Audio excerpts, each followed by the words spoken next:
যেতিয়া ৰুক্মবীৰ ভগৱন্ত কৃষ্ণই বাম হাতেৰে চুলিত ধৰি শিৰচ্ছেদ কৰিব বিচাৰিছিল, তেতিয়া ৰুক্মিণীয়ে কৃষ্ণক কাতৰ মিনতি কৰে। কেনেদৰে কাতৰ মিনতি কৰে? ৰুক্মিণীয়ে কৈছে, হে ভগৱন্ত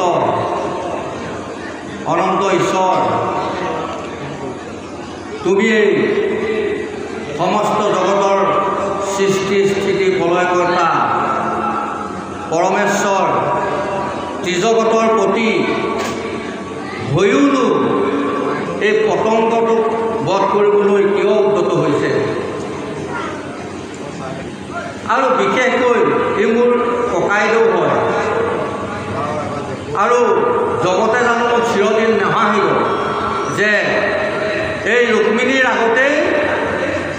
ৰুক্মিণীৰ গিৰিয়েকে নিজৰ জেঠেৰক হত্যা কৰিছে। এই কলংকটো চিৰদিন থাকিব। হে গোসাঁই, তুমি মোৰ ভাতৃক, মোৰ ককাইদেউক ৰক্ষা কৰা। এই বুলি কৈ তেওঁৰ মাক গদগদ হৈ গৈছিল, কণ্ঠ শুকাই গৈছিল। শিৰত পিন্ধি থকা সুবৰ্ণ হাৰ ভগৱন্তৰ চৰণত পৰিছিল। যদুবীৰগণে কৃষ্ণৰ কবিতয়াতি ভৈল ৰংগমনে ৰুক্মবীৰ গৈলা হাৰি মন্দি গুভকে বান্ধি থৈ আছে তাক ও দেখি দেখুৱে মৃত স্বভাৱ যেন নাহি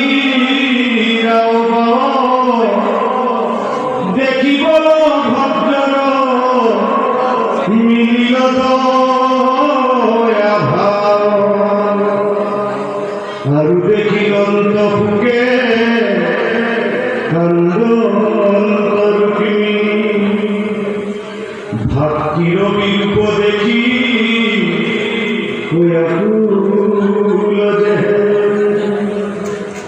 বুলন্ত মাধবে করি শাস্তি ও বান্ধবে গৃহ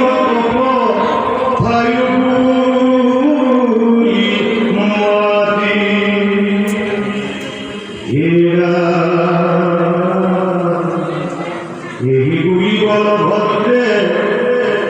মিলিলা বন্ধ কৃষ্ণ কই খব নিন্দা বুইলা বস তোনা কৃষ্ণ হেন কেনে ও করিলায় কর্ম ওই আমি হেন করে জনর মুহি ধর্ম রুক্মিণীর যে স্বভাব ও তুয়ে দৃশ্য চাপকিয়ে নুয়া শাস্তি ও করিবা ভালো মুন্ডিয়া গুম্ফকে ও দেখিতে বেহ হুহিরু বন্ধুত ও অধিকই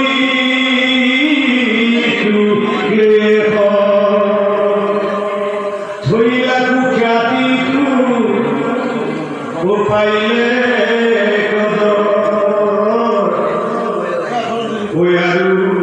বান্ধিয়া আসাহাদা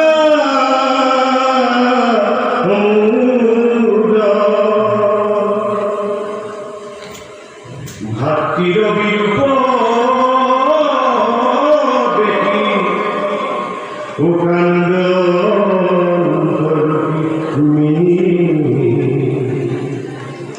কেনে নিগারুণ ভৈলাস পানি অয়মে কাটিবার দুঃখ যদি করে কদাসি তথাপি উচিত নুহি কুটুম্ববধি কিন্তু নিজ দুঃখে ত্যাগ ভৈল আপুনি মোৰ মাৰি হৈ আছে কৃষ্ণ যেতিয়া ৰুক্মিণীয়ে কান্দি কান্দি ব্যাকুল হৈ পৰিছিল নিজৰ ভাতৃক ৰক্ষা কৰিবৰ বাবে, তেতিয়া কৃষ্ণই আশ্বাস দিছিল, শুনাকি মই এওঁক নামাৰোঁ, কিন্তু মই এওঁক শাস্তি দিম। তেতিয়া কি কৰিলে, তেওঁ দাড়ি দুখ কাটিলে, মুণ্ডন কৰিলে। কেনে মুণ্ডন কৰিলে? চেলেকা চেলেকি মুণ্ডন। তাকেই দেখি বলোৰামৰ দয়া লাগিল আৰু কৃষ্ণক ক'বলৈ ধৰিলে যে ই দুষ্ট হয়, কিন্তু ই ৰুক্মিণীৰ ককায়ে, গতিকে তোৰ সম্বন্ধত জেঠেৰি হ'ব, ইয়াক চালা বুলি কৈছে। যি হওক, তেওঁক এৰি দিয়াটোৱে ভাল হ'ব, কাৰণ যিমানেই দুখ নকৰক কিয় নিজৰ মিতিৰ মানুহক, কুটুম্বক ক্ষমা কৰি দিব লাগে।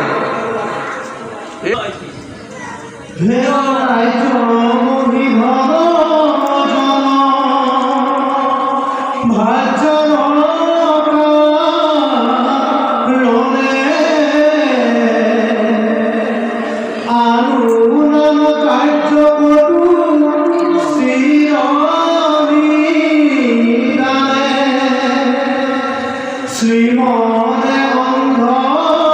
হইয়া পাপকি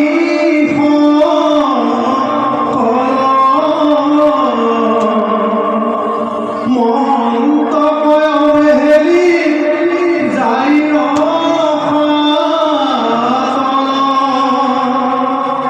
হেন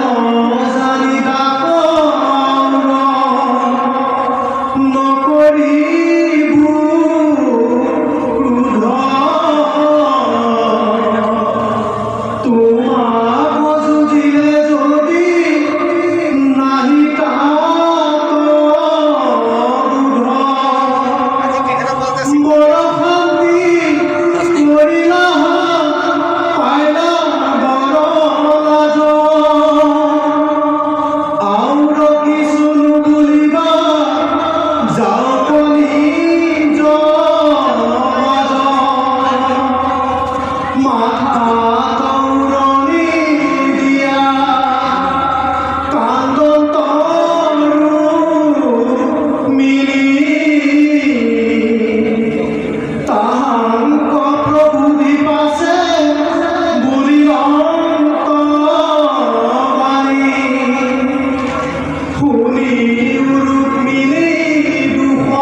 জয়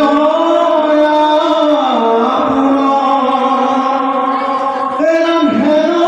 জানি বিষাদয়ে রিউ মহাপতি স্বামী কসাহন্তে থির করিউ ভগবতী বিকে ক্ষত্রিয়র জাতি ইটু ধর্ম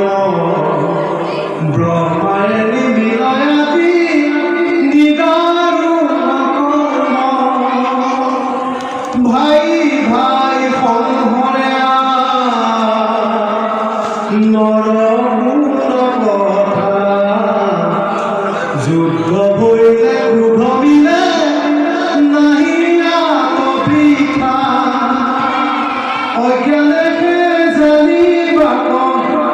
ৰাৱেইটো কৰ্ম স্বৰূপত বিচাৰিলে কিছু নাহি ধৰ্ম এই হেতু বিপমতি অজ্ঞানতো মানৱ পৰমন্দন সীতা ভালয় আপোনাৰ ৰাজগণ হাৰি গ'ল দেখি ৰঙ ভলা ভাতৃৰ মুণ্ডন দেখি বিষাদ লভিলা অজ্ঞানে কৰে জানা মানৱ মান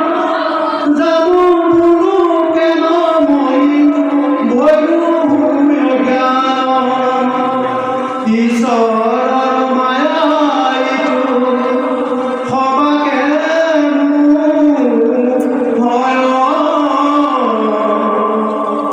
শৰীৰকে আত্মা বুলি যিহেতু শত্ৰু মিত্ৰ উদাসীন মানে